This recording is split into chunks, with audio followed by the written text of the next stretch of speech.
따뜻한 물과 한 개의 스틱만 있다면 언제 어디서나 간편하게 즐길 수 있는 커피 믹스. 그런데 이 커피 믹스에 수상한 숫자가 새겨져 있다는 소문이 들려오고 있습니다. 우리나라 사람들이 커피를 가장 많이 마시는 장소로 꼽힌 사무실. 회사에서 많이 불쌍인 마시죠. 박장희 씨도 사무실에서 특히 커피 믹스를 즐겨 마시는 커피 믹스 마니아입니다. 예, 저도 참 좋아합니다. 업무 중에 살짝 졸릴 때 마시면 잠이 좀 사라지기도 하고요. 맞아요. 확실히 효과가 있어요. 사무실에서 즐기는 커피 한 잔. 직장인들의 심심한 입을 달래주고 잠깐의 휴식 시간도 만들어주는데요. 네. 그런데 커피 믹스 마니아 박상희 씨는 자신의 입맛에 맞춘 조금 다른 커피 믹스를 찾아 마신다고 합니다. 커피 다른 믹스요? 커피요? 이 번호에 따라서 커피 맛이 다르다고 하더라고요. 그래서 아니 무슨 비밀이라도 숨겨져 있는 건가요? 왜 맛이 다를까요? 커피 믹스 마니아들 사이에서 들려온 수상한 소문. 커피 믹스 포장지에 커피 맛을 알려주는 번호가 있다는 얘기인데요. 그래요? 처음 듣네요. 확인을 위해 먼저 포장지를 살펴봤습니다. 있어요. 낱개로 정말 포장된 숫자가 커피 믹스 있어요. 포장지마다 예. 의미 모를 숫자가 보일 듯 말 듯 인쇄돼 있었는데 1번부터 다르네요. 10번까지가 있는데 네. 끝으로 갈수록 진한 맛이 나는 것 같아요. 커피 믹스 포장지에 새겨진 의문의 숫자. 예. 이 정말 이 숫자가 높아질수록 커피의 맛과 향이 진해지는 것인지 정확한 용도를 알 수 없는 숫자에 등장한 의혹만 남기고 있습니다. 실제로 인터넷에서 커피 믹스 포장지에 표시된 숫자에 대한 다양한 소문도 어렵지 않게 찾을 수 있는데요. 그래요. 숫자가 클수록 설탕의 양 또는 커피의 양이 많다는 주장이 대부분이었습니다. 그렇군요. 결국 설탕이 많이 들어가냐, 커피가 많이 들어가느냐 의견이 팽팽한 건데 정말로 그럼 표시된 숫자에 따라서 맛이 달라지는 걸까요? 커피 맛의 차이를 확인하기 위해 간단한 실험을 준비했습니다. 예. 실험의 맛은 차이가 가장 큰 1번과 10번 커피 믹스를 준비했는데요. 네네.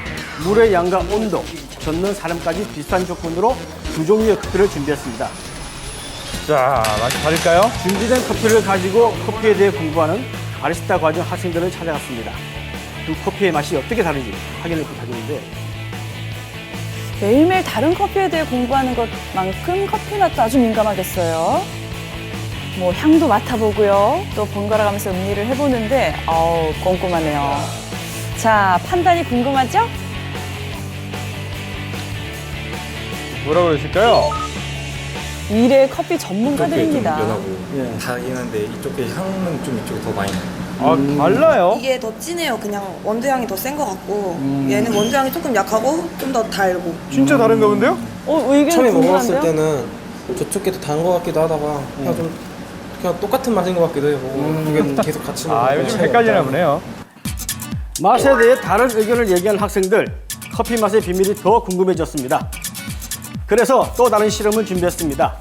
1번부터 10번까지 각각에 들어있는 커피의 양을 확인하기 위해 커피 알갱이 개수를 확인했습니다.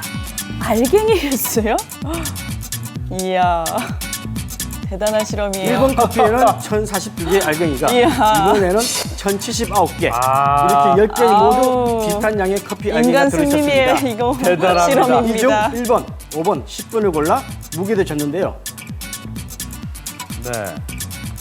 굉장히 모두 집요하네요. 4g씩 동일하게 들어있는 것으로 확인됐습니다. 이거 무게는 다 똑같네요. 똑같은 커피의 양, 설탕의 양, 프림의 양을 가지고 같은 제품을 만들기 때문에 같은 공장에서 나온 같은 제품이라 그러면 맛의 차이는 없습니다. 숫자 상관없이.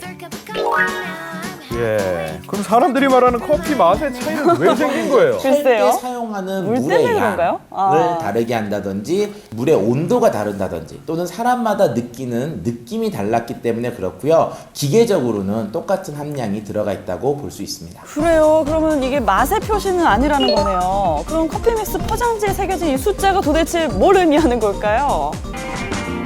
네, 커피 믹스와 숫자의 관계, 맛을 넘어 어떤 의미가 있는지 정확한 사실 확인을 위해 제조 공장으로 직접 찾아갔습니다. 꼼꼼하게 준비를 마치고 공장으로 들어갔는데요. 커피와 설탕, 크림까지 모두 정량에 맞춰 거의 대부분의 과정을 기계로 처리하고 있었습니다. 공장에 또 이렇게 직접 들어가셨어요. 자, 그러면 이제 숫자에 대한 비밀을 밝힐 때가 온 것 같습니다. 예. 아, 정말 궁금하네요. 숫자라는 것은 무슨 예, 숫자예요?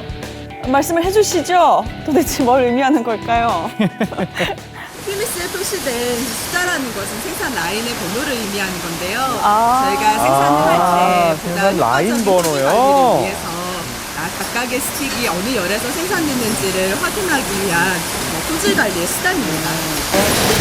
그렇습니다. 포장지에 인쇄된 번호는 단순한 품질 관리 번호인데요. 1번부터 10번까지 라인에 맞춰 제품이 만들어지고 있었습니다. 아, 이거 라인 번호군요. 라인 숫자가 커피에 인쇄된 거네요. 숫자와 커피의 맛이 정말 아무런 관계도 없었던 거네요. 네, 커피 믹스의 모든 원재료는 무게를 식별해서 정해진 정량만을 투입하고 있기 때문에 생산 라인별로 맛의 차이가 다를 수가 없습니다. 1번에서 10번까지 10개의 커피는 인쇄된 번호는 다르지만 똑같은 과정을 거쳐 같은 양, 같은 비율로 만들어지고 있었습니다. 아니 뭐 그렇다면 커피 믹스를 즐겨 마시던 소비자들도 그렇고요. 아까 이 커피 공부하는 학생들도 숫자에 대해 알고 나서는 왜 맛이 다르다고 느끼게 된 걸까요? 이제 맛에는 음식 자체가 주는 이제 실질적인 맛이 있고 그다음에 사람들 소비자의 머릿속에 기억 속에 들어있는 그 심리적인 맛이 있습니다. 근데 문제는 그 두 가지가 항상 일치하지 않는다는 것이거든요. 기존에 어떤 제품에 따라서 앞에 번호가 붙으면 그걸 통해서 제품의 품질이 달라진다는 것을 이미 기존의 소비자가 배웠고 그것에 근거해가지고 소비자가 그거를 이렇게 확대 일반화시킨 것이죠. 바리스타 과정 학생들에게 1번과 10번이라고 얘기하고 맛의 비교를 부탁했던 커피도 사실은 사전에 무작위로 뽑았던 여러 가지 번호의 커피였는데요. 커피의 맛은 수상한 숫자가 아닌 마시는 사람의 마음에 따라서 달라지는 것이었습니다. 기분에 따라 정말 달라져요. 예. 예.